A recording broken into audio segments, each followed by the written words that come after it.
მოგესალმებით ცოტნეს პოდკასტიდან. დღეს გვაქვს მეორე ჩაწერა. სტუმრად გვყავს ჩემთვის ერთ-ერთი საამაყო მეგობარი, ძალიან მაგარი ადამიანი, წარმატებული, მიზანდასახული, შეუპოვარი ადამიანია და ზოგადად მეამაყება ესეთი ადამიანები, რომლებიც თავისი მიზნებისთვის აკეთებენ თავიანთ მაქსიმუმს. და კიდევ უფრო მეამაყება, როცა ეს ადამიანი ჩემი მეგობარია. მინდა სიამაყით წარმოგიდგინოთ ჩემი მეორე სტუმარი, ავთანდილ შონია გუტოვსკი. ავთო, გამარჯობა. გამარჯობა, ცოტნე, მადლობა წარდგენისთვის, სასიამოვნო იყო. როგორ ხარ? კარგად, თავად. მეც კარგად, მადლობა.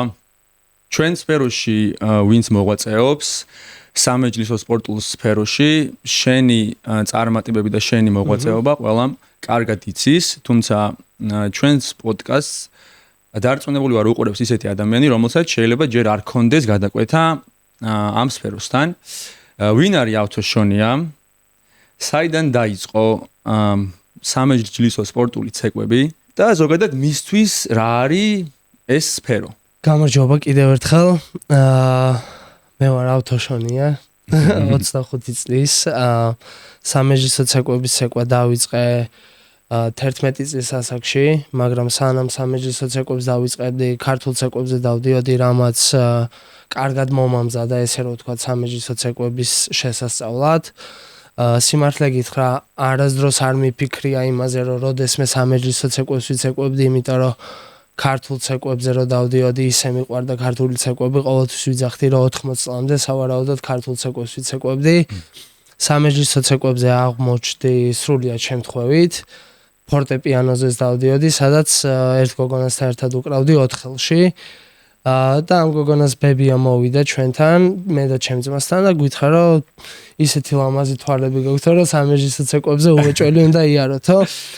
ესე ვთქვათ, ესე შეგვიტყუა. თან კარგი მომენტი ის იყო, რომ ეს ცეკვები ტარდებოდა ზუსტად იგივე სკოლაში, სადაც მე ქართულ ცეკვებზე დავდიოდი და როდესაც პირველად მივედი და გოგოსთან ერთად წავიცეკვე, შევიგზენი რაღაც განსხვავებული, თან მაშინ ახალი იყო ეს ცეკვები, შემოსული საქართველოში და ძალიან მომეწონა, ეგრევე შემიყვარდა ეს ცეკვები. ყველგან ვცეკვავდი, გაჩერებებზე ვცეკვავდი, ავტობუსის სახლში ვცეკვავდი, მოკლედ სადაც ცეკვის შესაძლებლობა მეზრეოდა, ყველგან ვცეკვავდი. ესე დაიწყო ჩემი კარიერა, როდესაც ვიყავი 11 წლის, ზუსტად 14 წლის წინ. ძალიან საინტერესოა, მე არ ვიცოდი ესე, ან 11 წლის ასაკი მაინც ისეთ ასაკად ითვლება რა, ანუ აი უფრო სადღაც 6-7 წლიდან იწყებენ ხოლმე უმეტესად ბავშვები ცეკვას და არ ვიცოდი თუ ესე ცოტა მოგვიანებით ქონდა ცეკვა დაწყებული შემთხვევით სიახლე იყო.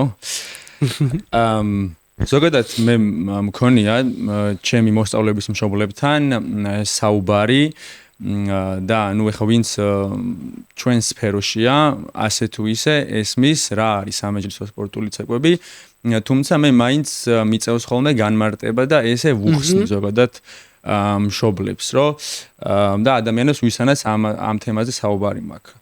ყოფილა ეხა ესეთი საუბარი მქონია, რომ აი რატომ უნდა მოვიყვანო ჩემი შვილი ცეკვაზე პირობითად, იმიტომ რომ არ მინდა რომ მოცეკვავი გამოვიდეს, მინდა რომ რაღაცა სხვა პროფესია აირჩიოს. და მე მithქვამს ესეთი რაღაც, რომ ხო დაგყავს მეთქი შენი შვილი ქართულზე პირობითად, ან მათემატიკაზე, ან ინგლისურზე.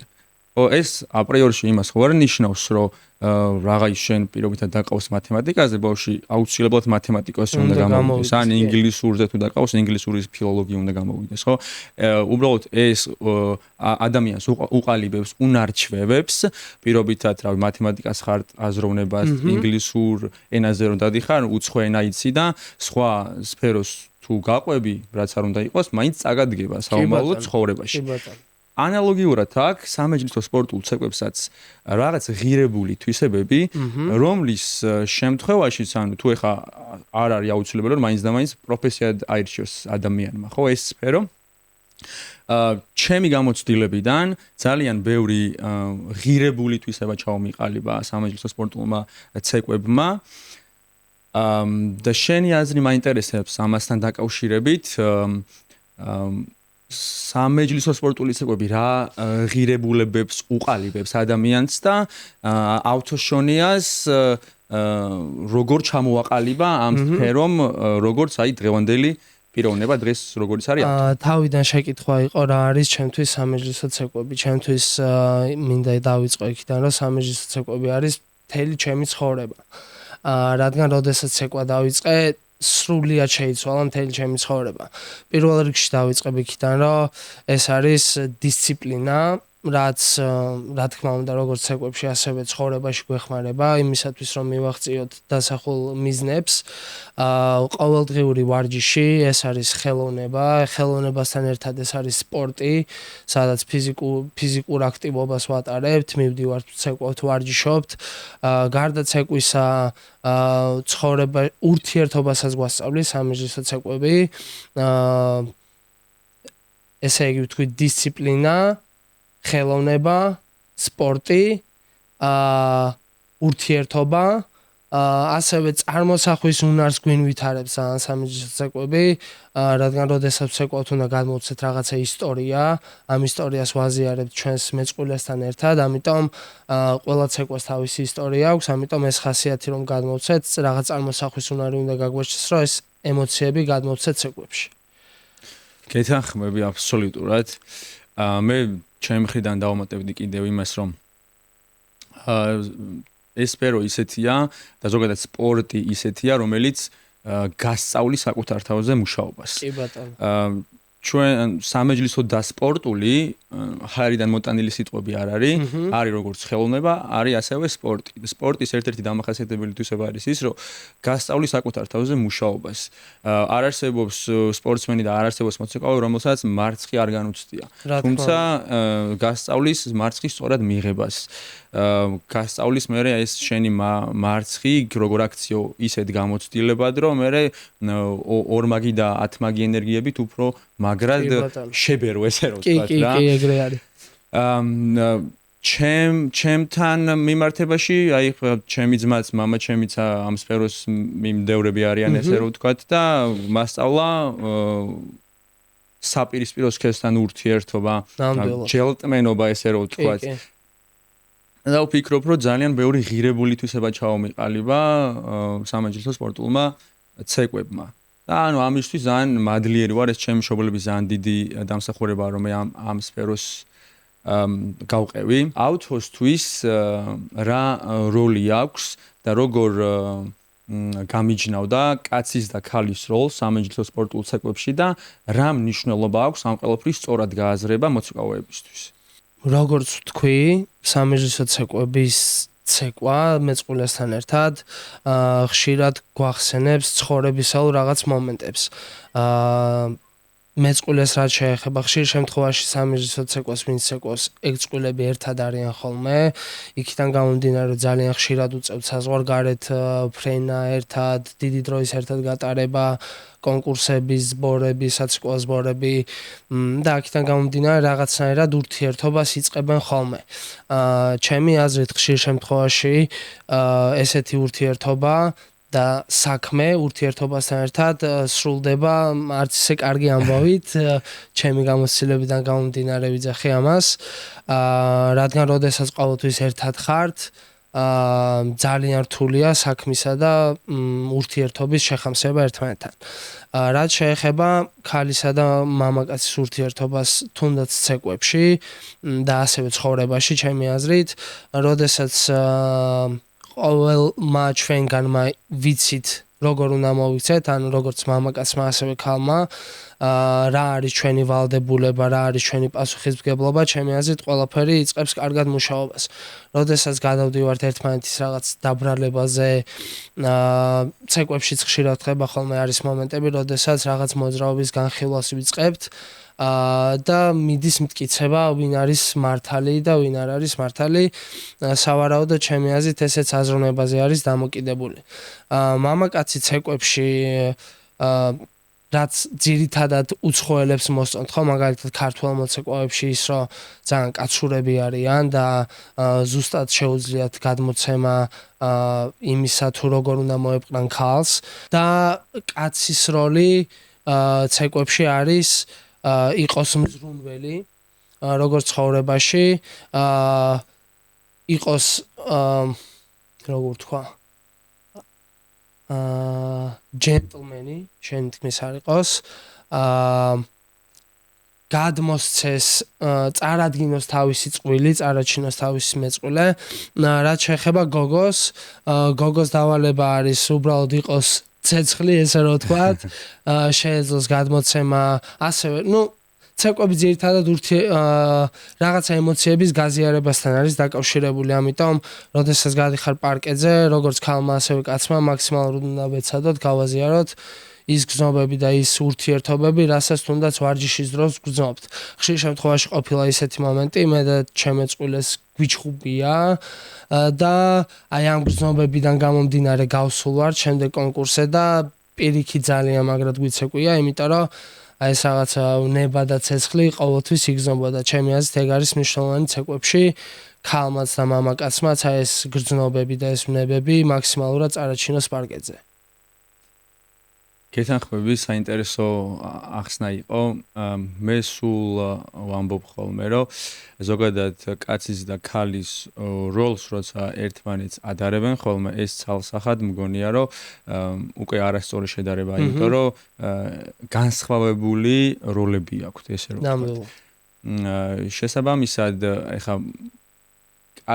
კაცი უნდა იყოს ისეთი წეღანში ახსენე რომ წარადგინოს თავისი მეწყვილე. ანუ ეს უნდა იყოს კაცის ძირითადი როლი, მეც ასე მგონია რომ რაღაცნაირად მაქსიმალურად დაიჯეროს ის რომ მის გვერდში არის სოფლიოში ყველაზე მაგარი ქალი და გოგომაც იგივე რომ ყველაზე მაგარ ტიპთან და ყველაზე მაგარ მამაკაცთან არის ურთიერთობაში. იმიტომ რომ ეს ცეკვები ასოცირდება ფლირტთან. ანუ როცა ჩვენ ცეკვავთ, ხო, ფლირტს განვასახიერებთ. კაცი და ქალის ფლირტი არის. და ანუ ეს ყველაფერი რაღაცნაირად როცა დაბალანსებულია, ხო? ვფიქრობ, რომ ბევრად საინტერესო და ღრმა გამოდის ხოლმე ცეკვა. ასევე წეგან შენ ძალიან საინტერესო თემას შეეხე, როცა წყვილები ერთად არიან. ეს როგორ ფიქრობ შენ, რამდენად შესაძლებელია, რომ აი ეს დაუშვათ პირადულ ურთიერთობაში, არაცეკვის ურთიერთობაში რომ რაღაცა უთანხმოება მოგივართ, მე ამ ყველაფრის ცეკვაში რომ არ გადაიტანوان პირიქით. აი ვარჯიშზე რაღაცაზე წაკამათებულ ხარ და ეს რომ დარბაზში დატოვო და გამოხვალ და რაღაც შვიდ ურთიერთობაში იყო ეს რამდენად შესაძლებელია შენი აზრით? ჩემი აზრით მაინც ყველაფერი ინდივიდზე არის დამოკიდებული და ადამიანის ხასიათზე და განწყობაზე, ასევე პროფესიონალიზმზე. რაღაც შემთხვევებში, როდესაც პარკეტზე გამოდიხარ, რა დონეზე გაბრაზებული ან ნაწყენიც არ უნდა იყო, მაინც პროფესიონალიზმი უნდა გამოიჩინა და ცეკვები მაინც ხელოვნებაა და ესე რომ ვთქვათ, ცოტა უნდა იმსახიობო, მიუხედავად ურთიერთობისა, რა ურთიერთობა გაქვთ დარბაზში ან ვარჯიშზე. ძალიან ბევრი მოცეკვავი არის პრინციპში, ვინც პირადად ცხოვრებაშიც ერთად არიან და ცეკვაშიც ძალიან კარგად ასპარეზობენ, მაგრამ მე მაინც არ ვემხრობი იმას, რომ ურთიერთობა და ცეკვა ერთდროულად იყოს შეთავსებული, ესე რომ ვთქვათ. აქედან გამომდინარე პროფესიონალიზმი მაინც პირველ ადგილზე უნდა იყოს. შესაძლებელი ამ ემოციების და ნაკამათების არ გატანა პარკეტზე და კარგად ცეკვა თუ ხარ მაღალი დონის პროფესიონალი. ჩემი აზრით ესეა. ეხლა მე ჩემი გამოცდილებით ზოგადად ორი რაღაც მუშაობს. როცა წვილი, კარგი წვილია. ან გულწრფელად კარგი მეგობრები არიან, ან ორივეს ჩამოყალიბებული აზრი აქვს, რომ მეგობრობა მაინც ჩემი აზრით სავალდებულო ანუ მეგობრები მაინც უნდა იყოთ კი. აუცილებელი ანუ თუ მინიმუმ არ მეგობრობ ადამიანთან ძალიან რთულია იმასთან ეხა წარმოვიდგინე რამდენ დროს ატარებ. რა თქმა უნდა. იქ ვარჯიშია, იქ საცნო ბანაკებზე მიდიხარ, ტურნირებზე მიფრინავ და ფაქტობრივად შეიძლება დედასთან და მამასთან ვერ გაატარო იმდენი დრო რამდენსაც შენ ცხოვრების ყველაზე დიდ ნაწილს ატარებ შენს მეწყვილესთან ერთად. კი, აუცილებელია რომ კარგ ურთიერთობაში იყო.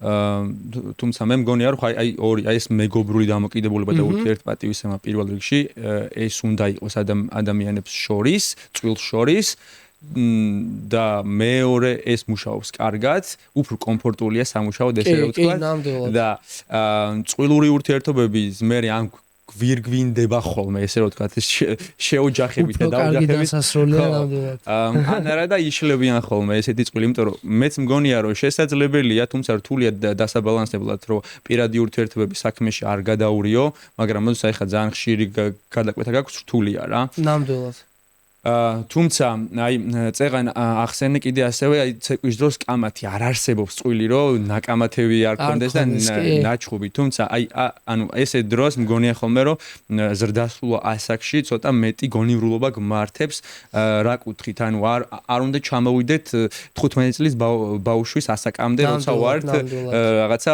20-25-ან 30 წლის ანუ რას გულისხმობ აი როცა იწყება უკვე გარკვევა რომელია მართალი მანდ უკვე თავდება დასრულებაზე საუბარი რა. ძირითადად საერთო მიზანია, ანუ ორივე წყვილს ცეკვაში ხშირად ვიძახით ხოლმე, რომ 1+1 უდრის 1-ს. და რატომ ეს, ხო? ანუ ჩვენ ვართ ერთი გუნდი და რა თქმა უნდა, როდესაც კამათში ავყვებით ერთმანეთს, მანდ უკვე მიდის ერთმანეთის ესე რომ ვთქვათ, ვინ უფრო მართალია, ხო? ამიტომ, როდესაც ერთი გუნდი ვითხართ, შეკრულები და როდესაც ერთი მიზანი, საერთო მიზანი გამოძრავებთ და ვალდებულები ხართ ერთი გუნდით, როგორც ერთი გუნდი ისე იყო შეკრულები, რადგან სხვანაირად ჩვენს ცეკვებში შეუძლებელია და ხშირად ყოფილა ისეთი მომენტი, რომ აი ძალიან რთული მომენტები ქონიათ წყვილებს, ისეთი მომენტები, რომ აი თითქოს გონია რომ აი უკვე დასასრული აი ამის იქით გაგრძელება აღარ იქნება და ეყოთ იმდენი აზროვნება და სიბრძნე ესე რომ ვთქვათ რომ ცეკვა გაეგრძელებინათ ერთად და დღემდეც ერთად ცეკვავენ 20-25 წელია წყვილები ერთად ცეკვავენ და არიან პროფესიონალებში, მსოფლიო ჩემპიონები, მოყვარულებშიც ასევე კატეგორია არის მოყვარულების, მსოფლიო ჩემპიონები წყვილები, რომლებიც ცეკვავენ ერთად, 15-20 წელი სადღაც. ანუ ძალიან დიდი მნიშვნელობა აქვს იმას, თუ როგორ აზროვნებ და როგორ აყალიბებ შენს ურთიერთობას ჩვენს ცეკვებში და ზუსტად ეგ მაგალითი გადმომოქვს ხოლმე, იმიტომ რომ ცხოვრებას, აი ცეკვის ბევრ რაღაცას ვაიგივებ ძალიან ცხოვრებასთან. აი რაღაც მომენტებს, რაღაც ძალიან ცეკვა არის სინამდვილეში ძალიან ღრმა რაღაცა და თვალებს გიხელს რა აი ზუსტად ცეკვაზე რასაც ვსაუბრობ, იგივე შემიძლია ვისაუბრო ცხოვრებაზე და ზუსტად ცხოვრებაზე რასაც ვსაუბრობ, იგივე შემიძლია ვისაუბრო ცეკვაზე, იმიტომ რომ ძალიან ერთი და იგივე რაღაცა არის. კი.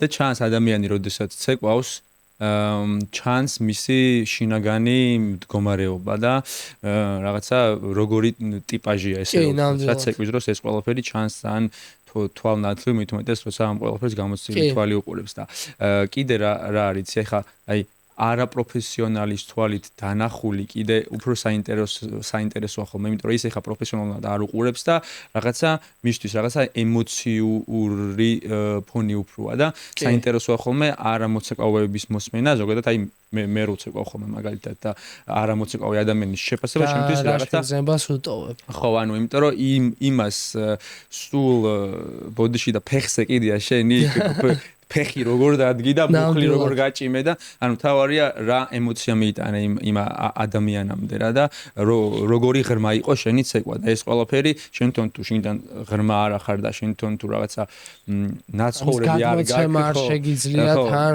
ხო ძალიან ისეთია აქვე იმ თემას პატარა რაღაცას დავამატებდი აი კამათთან დაკავშირებით წყვილების კამათთან დაკავშირებით რომ მანდ აი ძალიან ლოგიკურია რომ წყვილის მთავარი მიზანი საერთო მიზანი არის რომ წვილი გამოჩნდეს მაქსიმალურად ეფექტურად და მაქსიმალურად ლამაზად, ხო?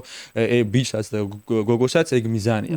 და როდესაც იწყებენ კამაც ცოტა უნდა ამოისუნთქონ და უნდა გადაწყვიტონ საბოლოო ჯამში რომელი უფრო კარგად და ლამაზად ჩანს. ის კი არ უნდა არ ყვიან რა იცი რა არა მე მომიგე არა შენ მომიგე აი ჩემი საბოლოოდ შეგაწყვეტინებ საერთო მიზანზე, როდესაც ფიქრობ საერთოდ მიზანზე, მე გახსენდება რა გაქვს გასაკეთებელი იმისთვის, რომ ამ მიზანს მიაღწიო და როდესაც მიზანი გავიწყდება ჩემი აზრით, შენი მთავარი მიზანი როდესაც გავიწყდება გზიდან უხვევ და აი მე იწყება ზუსტად ეს კამათები და ესეთი მომენტები, იმიტომ რომ როდესაც ფიქრობთ საერთო მიზანზე, ფიქრობთ იმაზე თუ როგორ შექმნათ ის ურთიერთობა, როგორ გაიკვალოთ ისე გზა, რომ ამ მიზანს მიაღწიოთ და ალბათ მე მაინც უფრო ვფიქრობ, რომ საერთო მიზანზე ფიქრი არის ისეთი რაღაცა, რაც ურთიერთობას ინარჩუნებს.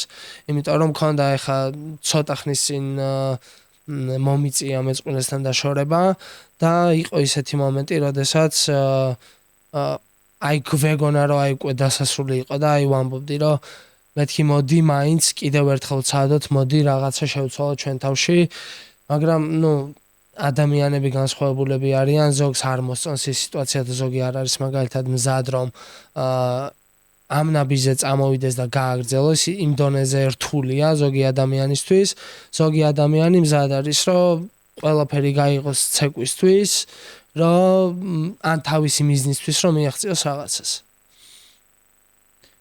ხო, ძალიან საინტერესოა ზოგადად ეს სფერო ზუსტად მაგით, რომ აი ფაქტობრივად წყვილი რაღაცა ცხოვრებას გადის, რაღაც ერთ ცხოვრებას ცხოვრობენ ერთად თავისი სირთულეებით, კამათებით და ზუსტად მაგიტო არის კიდევ უფრო საინტერესო და რაღაცნაირად გამოცდილებას იძენ მერე შენ რეალურ ცხოვრებაში ვინც გეყოლება მეწყვილე, შეიძლება შენი მეწყვილე იყოს, შეიძლება არა, თუმცა ეს მაინც გეხმარება იმაში, რომ რაღაცა ურთიერთობაში ბალანსი იპოვო. ავთო არის ძალიან წარმატებული მოცეკვავე მსოფლიო მასშტაბით. თუმცა ეხა წარმატებული ადამიანების უმრავლესობას აქვს ძალიან რთული გზა გავლილი. ალბათ არ ვიცი 99% შეიძლება ასიც ესე იყოს და ზუსტად აი ეგ სირთულეები აძლიერებს ხოლმე და ეგ სირთულეები არის მე ის ჯოკერი ესე რომ ვთქვათ, რომელსაც მე მთელი ცხოვრება წინ უძღვება და რაღაცა წარმატებისკენ გზას უკვალავს. კი. არ ვიცი რამდენ მაიცის, მაგრამ ავთოშონიას არც თუ ისე დავარცხნილი ბავშვობა მქონდა. ძალიან სამწუხარო ამბავია ის, რომ მამა ძალიან ადრეულ ასაკში გარდაეცვალა. ქალბატონ ნანას მოუწია თავისი ოჯახის ესე რომ ვთქვათ ყველაფერის კისერზე შემოდება, ორი ბიჭი არ არის მარტივი, რთულია ძალიან. ჯერ პირველი კითხვა ქალბატონ ნანას ახედან მოკითხვა, ძალიან მაგარი ქალბატონი და ძალიან დარწმუნებული ვარ, რომ ძალიან დიდი როლი აქვს შენს წარმატებაში და დარწმუნებული ვარ ასევე, რომ ამაყობ შენით, იმიტომ რომ მშობლისთვის ყველაზე დიდი ბედნიერება თავისი შვილის წარმატებას და ბედნიერებას უყურებს და აი ეს რო გიყურებს ახლა როგორც შემდგარ პიროვნებას იმ სირთულეების ფონზე რაც თქვენ გაიარეთ, დარწმუნებული ვარ, რომ ძალიან დიდი სიამაყის გრძნობა აქვს და დარწმუნებული ვარ იგივე გრძნობა გაქვს შენს ნამდვილად ქალბატონი ნანას მიმართ.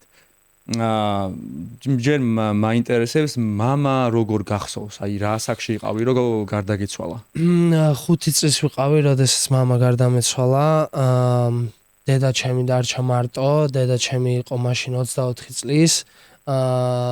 და ყავდა ორი შვილი, მე და ჩემი ძმა. და მაგ პერიოდში 2004 წელი იყო, რა თქმა უნდა, ქვეყანაშიც რთული სიტუაცია იყო, ცხოვრების პირობები დიდად ესე განვითარებული, როგორც დღეს არის, მაგ პერიოდში არ ყოფილა და რა თქმა უნდა, ძალიან რთული იყო რაღაცისთვის თავის მობმა დედა ჩემისთვის, იმიტომ რომ იყო მარტო, აი ცეკვაში როგორც ვთქვით, რომ მამაკაცის როლი არის მზრუნველობა და ეს ზუსტად ეს მზრუნველობა მხარდაჭერა გვერდში დგომა აკლდა, რადგან მეუღლე აღარ ყავდა და მოუწია მარტო ამ ყველაფერთან გამკლავება.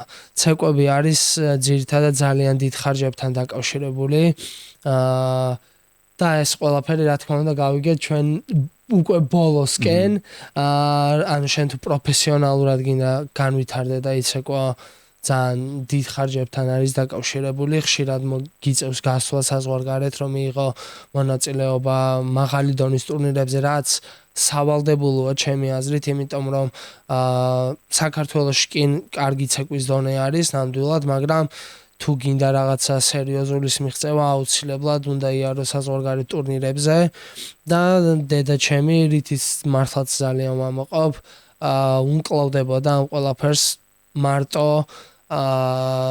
ბებიაც გვერდში ძალიან გვერდში მედგა ყველაფერში და შემიძლია ვთქვა რომ ჩემი ძმა ძალიან გვერდში მედგა იმით რომ რაღაც მომენტებში შეიძლება და ჩემ ძმას მოკლებოდა რაღაცა იმისათვის რომ მე რაღაც ტურნირზე წავსულიყავი, მაგრამ ჩემი მონდომებას ნამდვილად დიდი იყო, ბავშვობიდან ვგრძნობდი რომ წარმატების მიღწევა მინდოდა და იმასაც ვგრძნობდი რომ საქართველოში მხოლოდ საქართველოში ტურნირების ცეკვით დიდად ვერ მივაღწევდი იმ მიზნებს რაც მე მქონდა დასახული და მიუხედავად ამ სირთულეებისა ფინანსური სირთულეები იყო ძირითადად ყველაზე დიდი პრობლემა, მაგრამ რა თქმა უნდა, ეხლა როდესაც ყოველდღე დარბაზში მიდიხარ 6-7 საათის განმავლობაში ვარჯიშობ, ფიზიკურად და ფსიქოლოგიურად, რა თქმა უნდა, იღლები და მასწავლებლის პრინციპში პედაგოგი,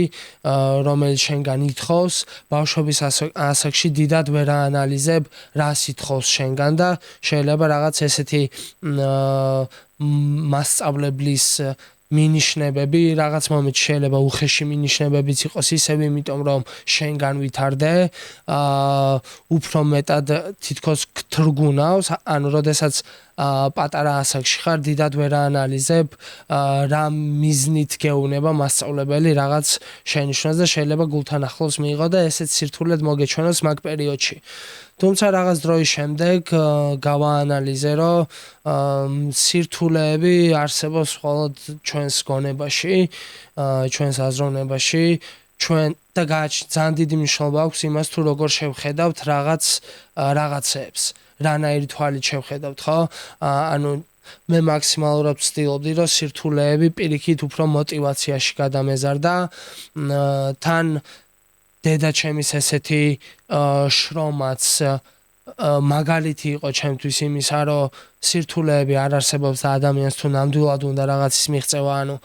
ყველანაირ სირთულეს გადალახავს და მაინც მიაღწევს ჩემი აზრით მთავარია მაინც აზროვნება და შეხედულებები რაშიც დიდი მადლობა მინდა დედა ჩემს გადავუხადო იმიტომ რომ დედა ჩემი იყო ჩემთვის ის მაგალითი რომელიც მეუბნებოდა რომ სირთულეები არ არსებობს ძალიან რაღაც ისეთია ცოტა ემოციურად მოსასმენია ეს ყველაფერი იმიტომ რომ ეხლა ჩვენ ბავშვობიდან გვაქვს ურთიერთობა და ვიცი რომ შენი ოჯახი ესე ანუ ფინანსურად პირველ რიგში რაც ნებისმიერ სფეროში რაც არ უნდა აიღო, როდესაც მაღალ დონეზე გაქვს ამბიციები, ხო, გჭირდება მაღალი დონის და მაღალი კომპეტენციის მწვრთნელები. რა თქმა უნდა. და მაღალი კომპეტენციის მწვრთნელები გასცემენ მაღალი დონის ცოდნას, რომელიც ფასით შესაბამისი აქვს.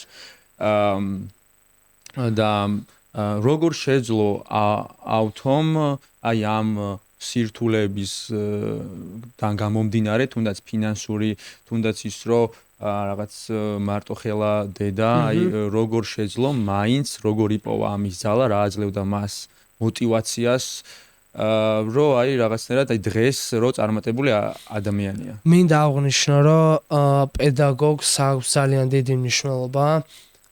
მე ძალიან გამიმართლა, რომ ცეკვის დაწყებისთანავე ეგრევე მაღალი დონის პედაგოგთან მივედი ადამიანთან რომელმაც ჩემს ცხოვრებაში ძალიან დიდი როლი ითამაშა და პრინციპში შემიძლია ვთქვა რომ აი ეს ფუნდამენტი ცეკვებში რაც გამაჩნია მაგ ადამიანის დამსახურება არის ამიტომ მას მინდა რომ ძალიან დიდი მადლობა გადავუხადო ამისათვის პედაგოგს ну ძალიან დიდი როლი აქვს მოცეკვავის ჩამოყალიბებაში და ის აზროვნება, რაც მე და ის შეხედულებები, რაც მე ცეკვების მიმართ გამაჩნია, ამ ადამიანის შანერგილია ჩემში, ის ცეკვის სიყვარული.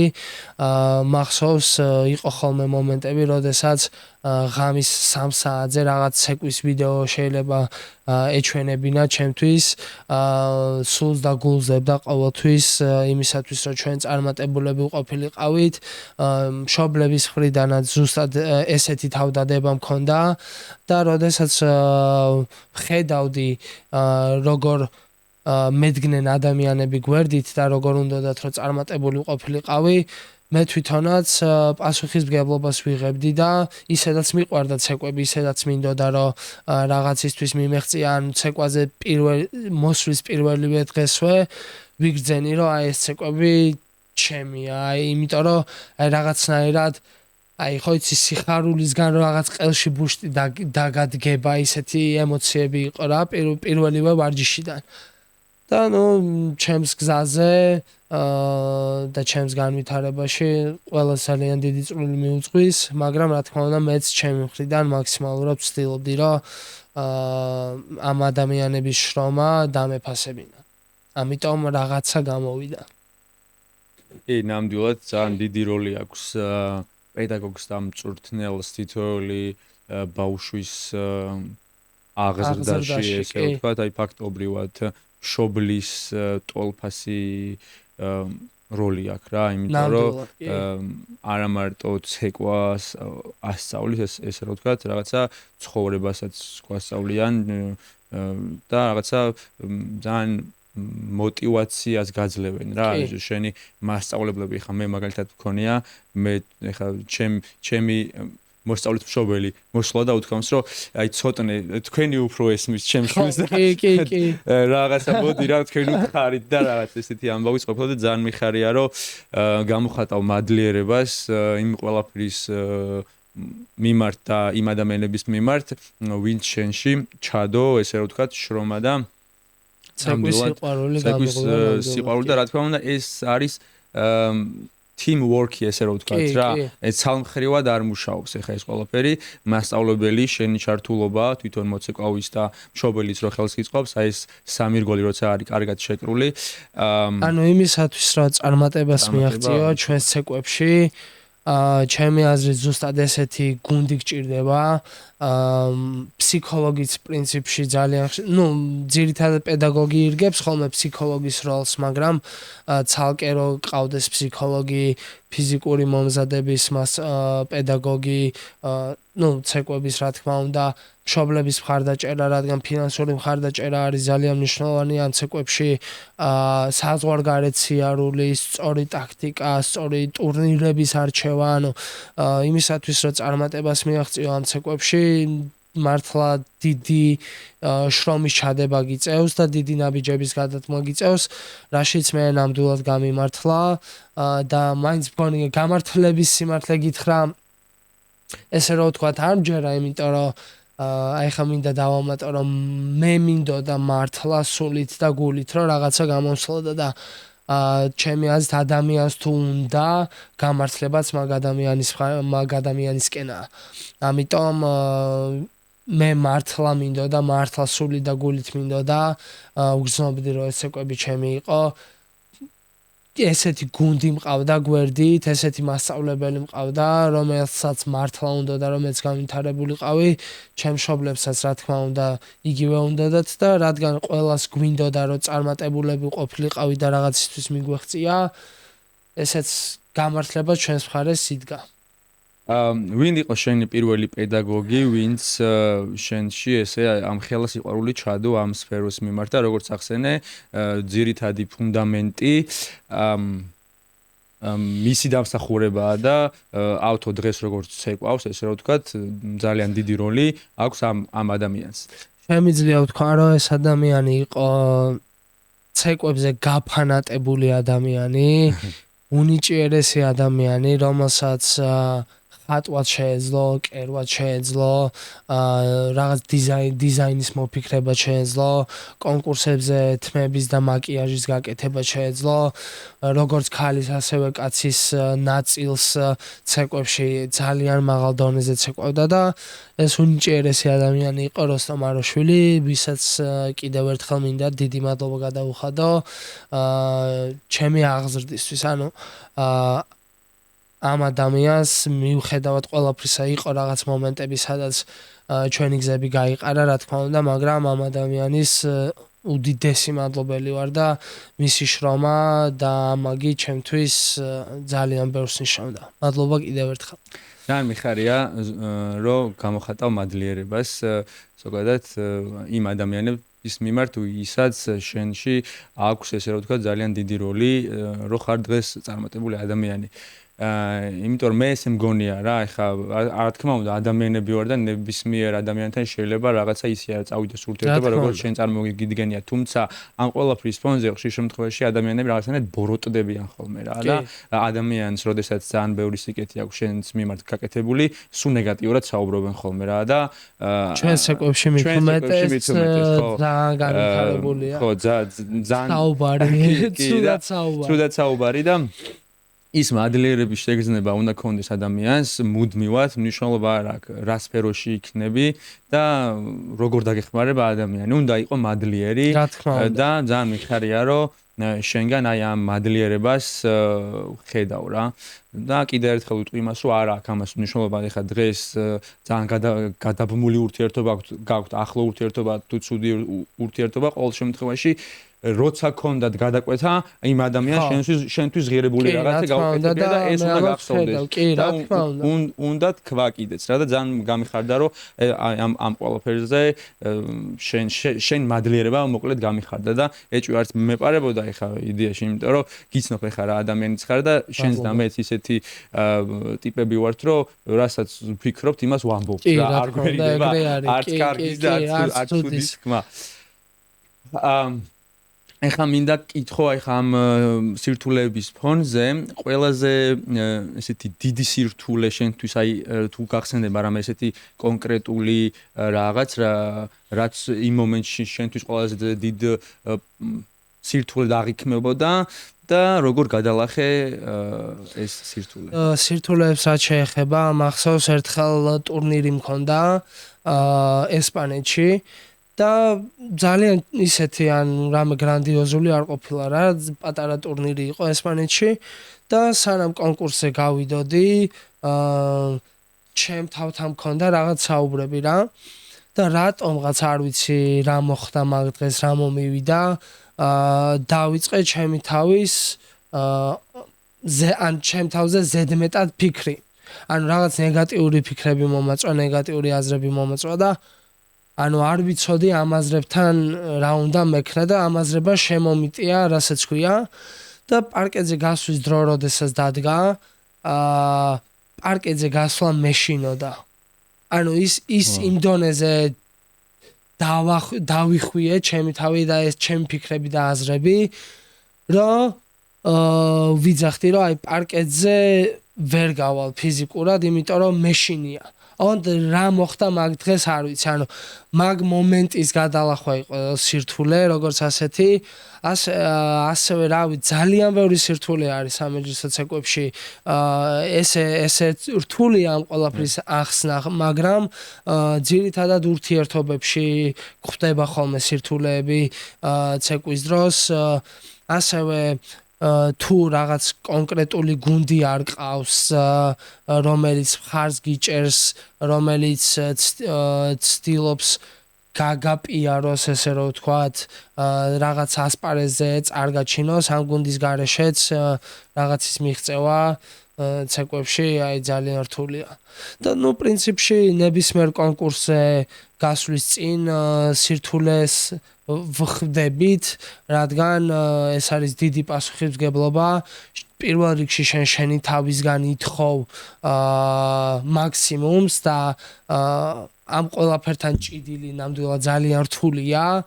და პრინციპში წარმატებული ადამიანები ის ადამიანები არიან ზუსტად ვინც ამ სირთულეებს, ამ აზრებს, რომლებიც თავის თავში აქვთ ებრძვიან ესე რომ ვთქვათ. ეს სირთულეები იყო ჩემთან. შენ ახსენე გუნდი ძალიან დიდი მნიშვნელობა აქვს გუნდს და შენს გარშემო რა ადამიანები ტრიალებენ. ახსენე ვისაუბრეთ მეწყვილეზე, რაღაც ვისაუბრეთ ასევე მწვრთნელზე, რომ ძალიან დიდი როლი აქვს ახლა ამ ორ ადამიანს ჩვენს სფეროში, იმიტომ რომ სხვანაირად არ მუშაობს. და ასევე გარდა მაგისა, როგორც ახსენე რაღაც ნეგატიური ფიქრები და რაღაც ეს ფსიქოლოგიური მომენტები, წარმატებულ ადამიანებს სხვადასხვა სფეროში ყველას აქვს ეს სირთულეები და ძალიან მნიშვნელოვანია რაღაცა მენტალურადაც რომ ადამიანი იყოს სულ მზად.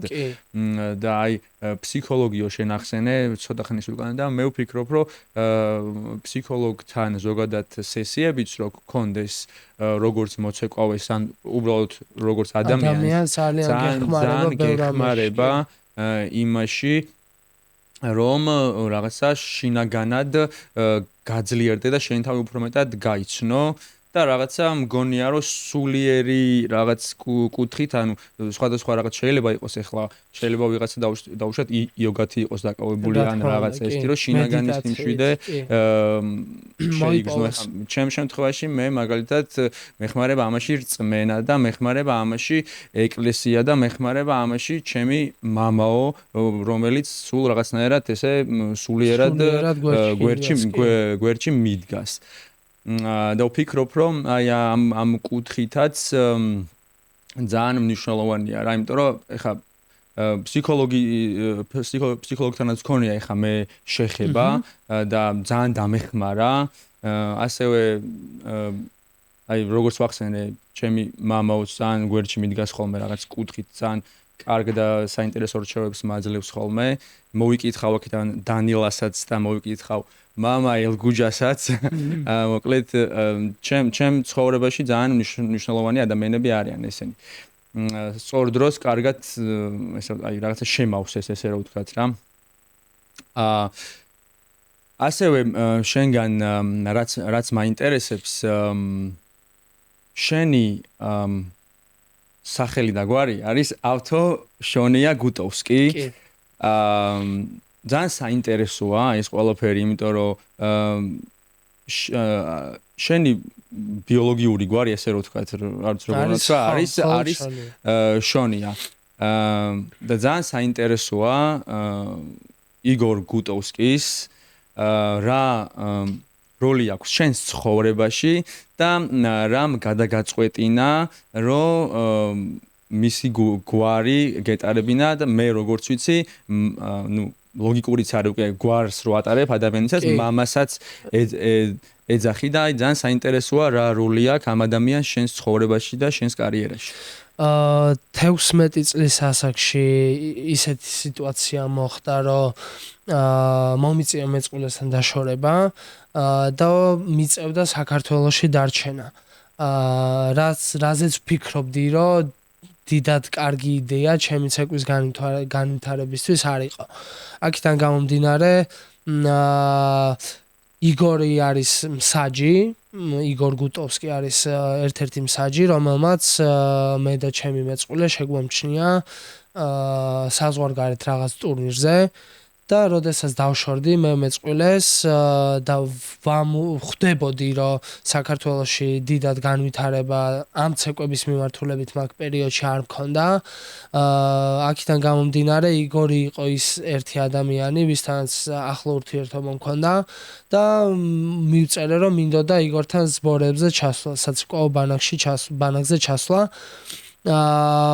მკითხა იგორამ თუ მქონდა ამისი შესაძლებლობა მე ამის შესაძლებლობა მაგ პერიოდში ნამდვილად არ მქონდა მაგრამ ვესაუბრე ჩემი ოჯახის წევრებს და ავუთხარი რომ მეთქი არ აქვს ჩემთვის მნიშვნელობა შევძლებ თუ ვერ შევძლებ ანუ აუცილებლად შევძლებ ეს იყო ჩემი პასუხი მშობლებთან და მინდოდა წასვლა როდესაც გადავედი პოლონეთში მიწევდა რაღაც რაღაცებზე უარის თქმა, ესე რომ ვთქვათ, იმიტომ რომ ფინანსები დიდად ხელს არ მიწყობდა, მაგრამ მონდომებული მაინც ვიყავი. ამ ადამიანმა შეამჩნია ჩემი მონდომება, მე ამ ბანაკზე ჩავედი, ისიც უთხარი რომ ისიც უთხარი რომ მზად ვიყავი 100 ევროზე მეცხოვრა მთელი ერთი თვე რომ მეცხოვრა პოლონეთში, მაგ პერიოდში პოლონეთში გადავედი საცხოვრებლად და მოკლედ ამ ჩემ მონდომებას ძალიან კარგად ხედავდა ეს ადამიანი და ესე რომ ვთქვათ ვაიბებით ერთმანეთს ძალიან ვეწყობოდით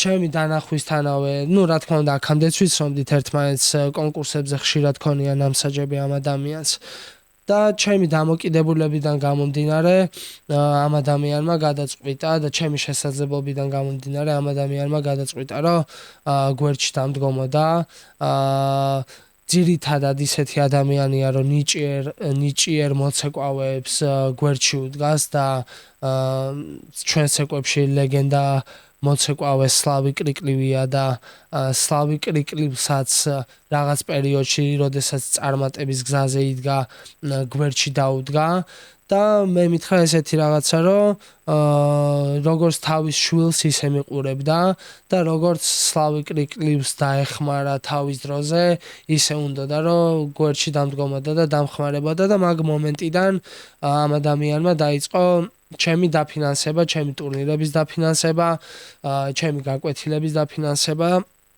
ფრენები და ასე შემდეგ.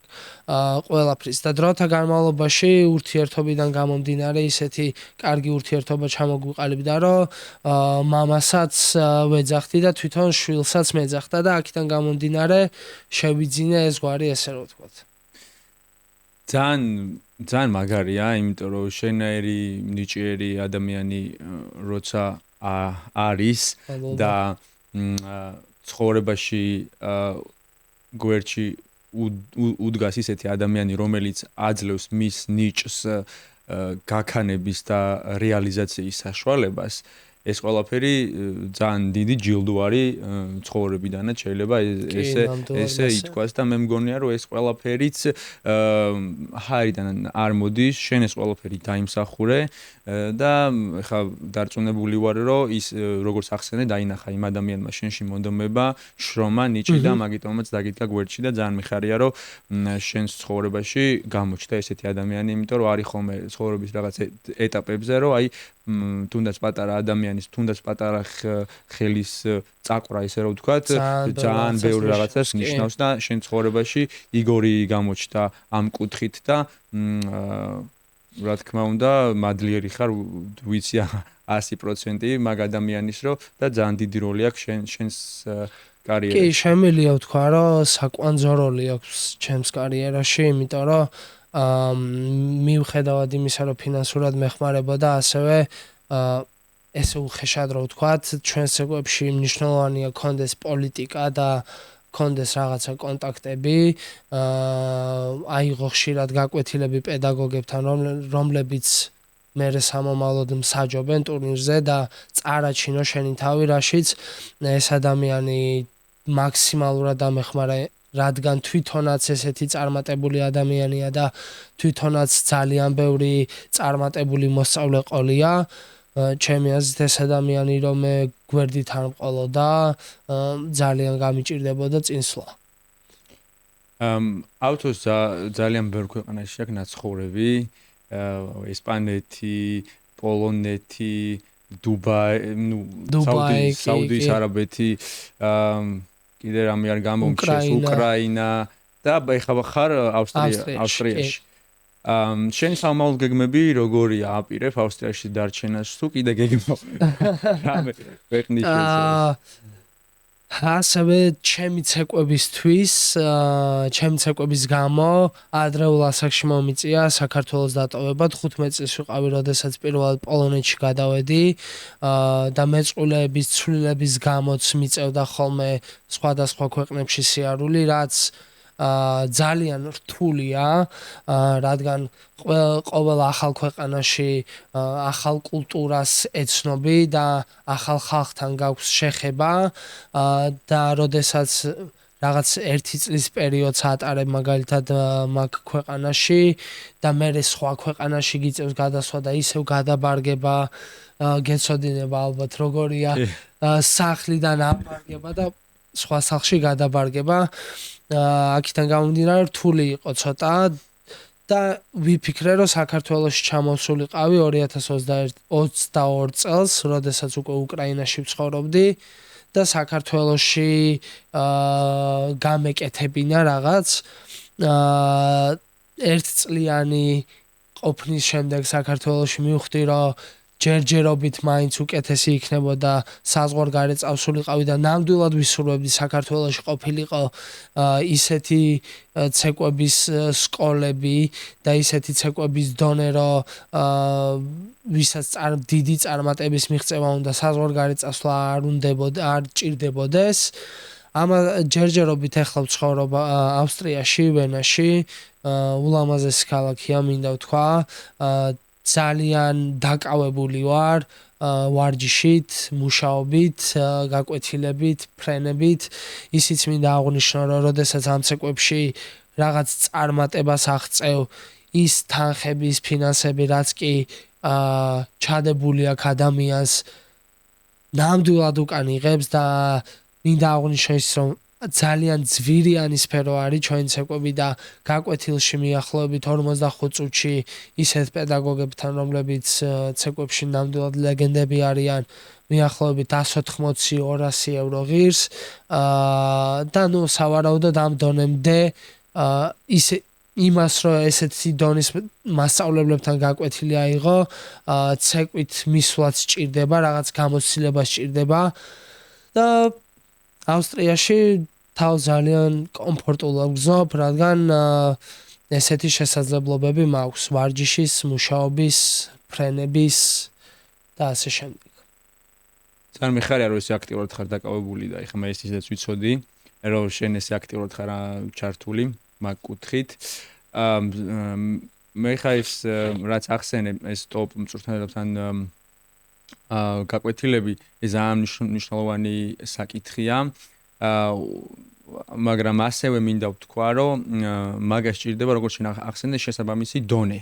რა თქმა უნდა. ეხლა როდესაც უკვე შენ გავლილი გაქვს რაღაც ეტაპები, უკვე ლოგიკურია და ჭკვიანურია, რომ ეგ კი არა სავალდებულოა, რომ ეგეთ პედაგოგებთან აიღო გაკვეთილი, თუმცა აი ვინც ჯერჯერობით ეხლა იწყებს ასპარეზობას, მათ მინდა ესეთი რჩევა უთხრა, რომ ჯერჯერობით დაიწყონ ცოტა ისეთ პედაგოგებთან, დაბალ ბიუჯეტიანთან, მე ამით ცოდნასაც გაიზრდიან, გამოცდილებასაც, მე თვითონ გამოცდილებას და ცნობადობას გაიზრდიან, უკვე თვითონაც დაიწყებენ თანხების გამომუშავებას ამ კუთხით და უკვე ექნებათ იმის რესურსი, რომ თავისივე ფინანსებით გამოიმუშავონ ისეთი თანხა, რომ მე აიღონ ესეთ ტოპ მასწავლებლებთან გაკვეთილები და დარწმუნებული ვარ შენ მაგზაზე დგახარ და ეგ საგაიარე, მეც მაგზას გავდივარ და ჩემი გადამოსახედიდან ეს არის ერთ-ერთი რაღაცა ჭკვიანური გზა. რა შეტყვი შენ ამ თემასთან დაკავშირებით? ნამდვილად ჭკვიანური გზა არის, რადგან ესეთი მაღალი დონის მასწავლებლებთან გაკვეთილების აღება თავიდანვე არ ღირს, იმიტომ რომ ის თუ გინდა მაგ ინფორმაციის გაგება აუცილებლად უნდა იყო უკვე მაგ დონემდე მისული, რომ ეგ ინფორმაცია გაიგო. რა თქმა უნდა, უაზრო ფულის ხარჯვა იქნება გაკვეთილის აღება ისეთ პედაგოგთან, რომლისგანაც საბოლოოდ ვერაფერს ვერ გაიგებ, რადგან შენ თვითონ არ ხარ მაგ დონემდე მისული, ამიტომ საწყისი ეტაპისთვის კარგი იქნება ჩვეულებრივი დონის მასწავლებელთა ვარჯიში, მაგრამ დროთა განმავლობაში ჩემი აზრით თვითონ მასწავლებელიც რაღაც დონეზე ინფორმაციას, ესე რომ ვთქვათ, უკვე ვეღარ გაძლევს, ან მასწავლებელს რაღაც დონემდე მიყავხარ, შემდეგ ამ დონის შემდეგ შენ გიწევს სხვა მასწავლებლებთანაც ვარჯიში, უფრო მაღალი დონის მასწავლებელთან ვარჯიში და ესე ნელ-ნელა ეტაპობრივად ვითარდები. თავიდან დასაწყისისთვის რა თქმა უნდა რაღაც დონემდე მისასვლელად ერთი ადამიანია საჭირო, შემდეგ მეორე ადამიანი და ასე შემდეგ მიდიხარ ზემოთ და ზემოთ ყველაზე მაღალი დონის პედაგოგებთან. ძალიან საინტერესოა და მე ვეთანხმები შენ შეხედულებას 100%. წინაზე ყავდა ძალიან კარგი სტუმარი, ძალიან კარგად ვისაუბრეთ. ბარბარე მამულია, მოკითხო აქედან ბარბარეს. ძალიან საინტერესო საუბარი გქონდა და ბარბარეს ვკითხე, რომ რა შეკითხვას დავუტოვებდი თქო შემდეგ სტუმარს. და მან დატოვა ესეთი კითხვა, რომ რა მისთვის წარმოუდგენელ მსხვერპლს გაიღებდა ცეკვის გამო. არ არის სიმართლე გითხრათ ჩემთვის რთული შეკითხვა. ეს შეკითხვა, იმიტომ რომ ცეკვისთვის გავიღებდი ყველაფერს.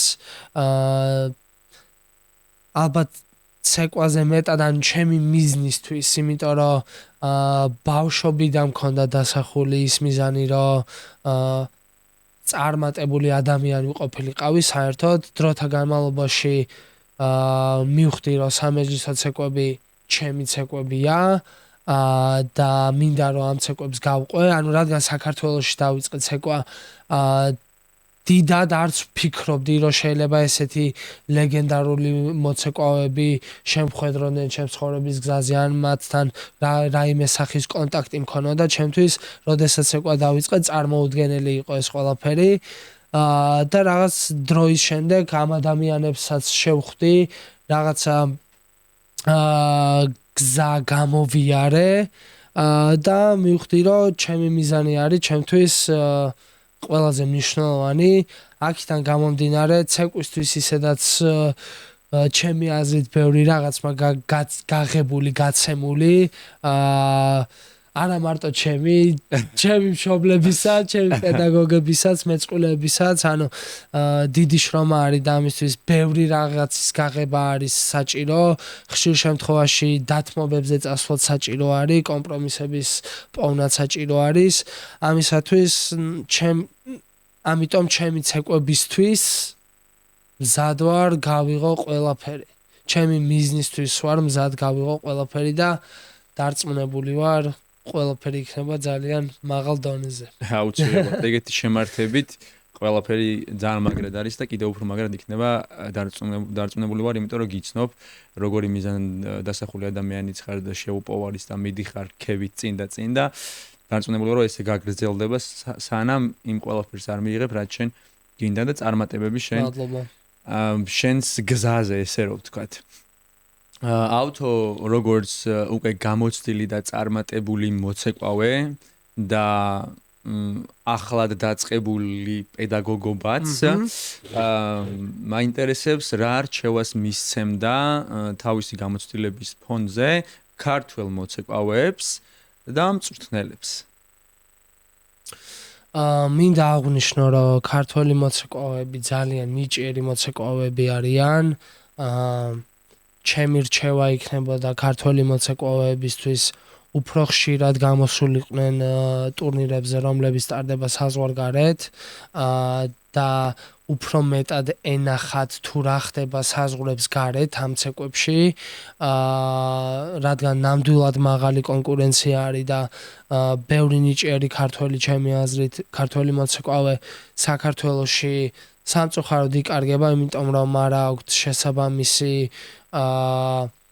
გამოცდილება, არ აქვთ ნანახი თუ რა, ძირითადად არიან რა თქმა უნდა ერთეულები საქართველოში, ვისაც ძალიან დიდი წარმატებას აქვთ მიღწეული, მაგალითად აკა და გვანცა რო ავიღოთ მსოფლიო ჩემპიონები არიან თავიანთ ფედერაციაში და ძალიან წარმატებულები არიან, ისინიც რადგან გავიდნენ საზღვარგარეთ და ნახეს რაღაცა, მიიღეს გამოცდილება საზღვარგარეთ. ჩემი რჩევა იქნებოდა უფრო ხშირად გვეცეკვა ტურნირებზე საზღვარგარეთ და გამოგვეჩინა ჩვენი თავი. პედაგოგებსაც შეეხება, კარგი იქნებოდა თუ პედაგოგები მისცემდნენ საშუალებას თავიანთ მოსწავლეებს წასულიყვნენ, ენახათ, მიიღოთ უფრო მეტი გამოცდილება. ასევე არის ერთი მომენტი, როდესაც საქართველოში იწყებ ცეკვას რომელიმე მასწავლებელთან, ეს მასწავლებელი რაღაცნაირად გისაკუთრებს. ჩვენი რა თქმა უნდა ურთიერთობიდან გამომდინარე და ასე შემდეგ, შეიძლება ადამიანთან გქონდეს ახლო ურთიერთობა, მაგრამ როდესაც ხვდები, რომ ეს ადამიანი უკვე ვეღარ გაძლევს რაიმე ინფორმაციას დრო არის რაღაცა შეცვალა და კარგი იქნებოდა თუ პედაგოგებიც რაღაც მომენტში მიხვდებოდნენ რომ აი მორჩა რა მე ამ ადამიანთან ჩემი მაქსიმუმი გავაკეთე და დროა გაუშვა ისეთ ადამიანთან ვინც ჩემზე მეტი იცის მაგრამ ხშირ შემთხვევაში გვიჭირს ხოლმე იმის აღიარება რომ ვიღაცამ შეიძლება რამით ჩვენზე მეტი იცოდეს შეიძლება ვიღაცა იყოს კარგი ტექნიკურ მხარეში, მაგალითად, ცეკვების ტექნიკურ ნაწილში და ვიღაცა იყოს კარგი მუსიკალურ ნაწილში. ანუ მე როგორც პედაგოგი, ჩემი აზრით, ვიქნებოდი კარგი პედაგოგი მაშინ, თუ არ მივისაკუთრებდი და არ ვიტყოდი რა აი მუსიკალურად ესე უნდა გააკეთე, როგორც მე ვთვლი. არამედ გავუშვებდი ისეთ ადამიანთან, ვინც უფრო მეტად კომპეტენტურია, ვისაც უფრო მეტი გამოცდილება აქვს ამ ძირითად ნაწილში, ანუ პედაგოგს ყოველთვის შეუძლია იყოს მთავარი მწვრთნელი. მაგრამ ამასობაში ამავდროულად აძლევდეს საშუალებას თავის მოცეკვავეს მიიღოს განათლება სხვა პედაგოგისგან. საქართველოში ძირითადად ჩემი აზრით დიდი პრობლემა ეგ არის, რომ თავისუფლების მომენტი არ არსებობს რა, ანუ შენ როგორც მოცეკვავეს უნდა კონდეს იმისი საშუალება, რომ ადგე და აიღო გაკვეთილი იმ ადამიანთან, იმ მასწავლებელთან, ვისთანაც გინდა, მაგრამ ამასობაში შეგიძლია გყავდეს ერთი მთავარი მწვრთნელი, რომელიც გაძლევს რაღაც მიმართულებას. საქართველოში ისეთი მომენტი გვაქვს, რომ აი არა შენ მარტო ერთ სტუდიაში უნდა იყო, ერთ მასწავლებელთან უნდა იყო, ანუ ქართული და ევროპული აზროვნება რო შევადაროთ ამ კუთხით, ევროპულ აზროვნებაში უფრო მეტი თავისუფლება არის, უფრო მეტი არჩევნის საშუალება გაქვს. მეორე მხრივ ისიც რომ ყავს ერთი მასწავლებელი, ერთი პედაგოგი, რომელიც გაძლევს ძირითად ინფორმაციას და მიყავ ხარ სწორ გზაზე, ანუ აუცილებელია ადამიანის ყოლა, რომელიც ჩვენს ეკვებში წაგიყვანს სწორ გზაზე და რაღაც იდეოლოგიას ჩაგინერგავს, როგორც აღვნიშნე ჩემს პირველ პედაგოგზე, რომელმაც თავარი გზის გასაყარი ჩამიყარა. მაგრამ მაინც ვფიქრობ, რომ ეს პედაგოგი მიუხედავად იმისა, რომ თავარი პედაგოგია და თავარ რაღაცებს ეს ადამიანი გეუბნება, მაინც უნდა გაძლევდეს საშუალებას რაღაც პერიოდების განმავლობაში აიღო გაკვეთილები მაგალითად სხვა პედაგოგთან. ძალიან მაგარ თემაში ხა ეს სასწავლად მაგარს, იმიტომ რომ ეგ პრობლემა დგას ალბათ საქართველოს 99% სტუდიებში რა და მე პირადად არაერთი გამოცდილება მაქვს მაგის, რომ ვერ შედგა ჩვენი წვილი ზუსტად მაგის გამო, რომ ვიღაცები რაღაცებს ვერთმობენ, ესე რომ ვთქვათ რა. და მინდა მაგაზე თუ ესეთ რაღაცას ვამბობ ხოლმე რა. ჯერ ზოგადად რადიკალიზმისკენ არ მიყვარს რა, აი არც ეხლა შებოჭილობა არ მიყვარს, ხო ხდება, არც ეხლა ძალიან ანუ რომ მოხტუნავეთ რა ესეც რა თქმა უნდა, მშობ აი ძალიან სწორი მიდგომა ეგ და მეც 100% და 1000% მგონია რომ ეგ ყველაზე კარგი გზა არის, რომ ყავს ერთი მთავარი მწვრთნელი, ვისაც ყველაზე მეტად ენდობი და ვისაც ყველაზე მეტად უნდა შენი წარმატება, საკუთარ თავზე მეტად შენზე რო ფიქრობს. შენ რაღაცებს გირჩევს, იმიტომ რომ შენ გჭირდება ეს და არა ისე რომ საკუთარ თავს გჭირდება ეს რაღაცები რა. ესეთი ადამიანი უნდა გყავდეს აუცილებლად გვერდში და ეს არის შენი მთავარი მწვრთნელი. თუმცა ასევე არსებობენ ტრენერები, რომელთანაც როგორც შენ ახსენე, ვიღაცა მუსიკალურობას გაგისწორებს, ვიღაცა, რავი, ტექნიკურად გაგზრდის, ვიღაცა, რა ვიცი, სხვა რაღაცაში შეიძლება ქორეოგრაფია დაგიდგას ან ასე შემდეგ. ეს როცა წარმატებული ადამიანი ხარ და მაღალ დონეზე ასპარეზობ, ანუ ამის გარეშე გამორიცხულია, რომ შენ მაღალ დონეს მიაღწიო რა. ერთ ადამიანთან ვერ მიაღწევ, ძალიან რთულია, ძალიან მართლა მაშინ ძალიან ტოპ ტრენერი უნდა გყავდეს, თუმცა ის ტოპ ტრენერიც კი გეტყვის, რომ მოდი ხა შენ გაკვეთილი ამასთან აიღე, მარტო ერთთან მთელი ცხოვრება არავინ არ ვარჯიშობს. ვერ იქნები არც არის საჭირო. არ არსებობს ეგეთი რაღაც და პლუს ამას სულ იმას ვამბობ ხოლმე, რომ მიდიხარ სიტყვაზე ბაღში, სხვა მასწავლებელი ყავს სკოლაში, სხვა უნივერსიტეტში, სხვა და იზრდები რა და მოკლედ ძალიან საინტერესო და საჭირო ამბავი არის ეგ და მადლობა რომ აქ თემას შეეხე. და ბოლო შეკითხვა თუ არ ვიცი რა დავარქვა, უпроსტად შეკითხვა შენგან შემდეგ სტუმარს. ავთოშონია რა კითხვას დაუტოვებდა შემდეგ სტუმარს? კარგი შეკითხვა. მაინტერესებს შემდეგ სტუმარს უსვამ ამ შეკითხვას, ხო? რა ან ვინ არის ის ადამიანი, ვის გამოც დანებება არ შეგიძლია?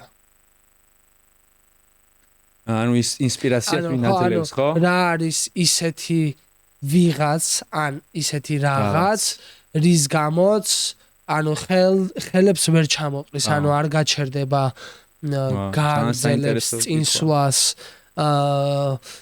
ამ შეკითხვიდან გამომდინარე კიდე ესეთი აზრი ჩამომიყალიბდა, რომ ხშირ შემთხვევაში ეს რაღაც სირთულეები რაც გზად გვხვდება ადამიანს აფერხებს და რაღაც მომენტში შეიძლება იმდენად ხშირად შეხვდეს ეს სირთულე, რომ აი რაღაცის გაკეთება მოგეჩვენოს შეუძლებლად, მაგრამ მაინც არის ხოლმე ესეთი რაღაცეები,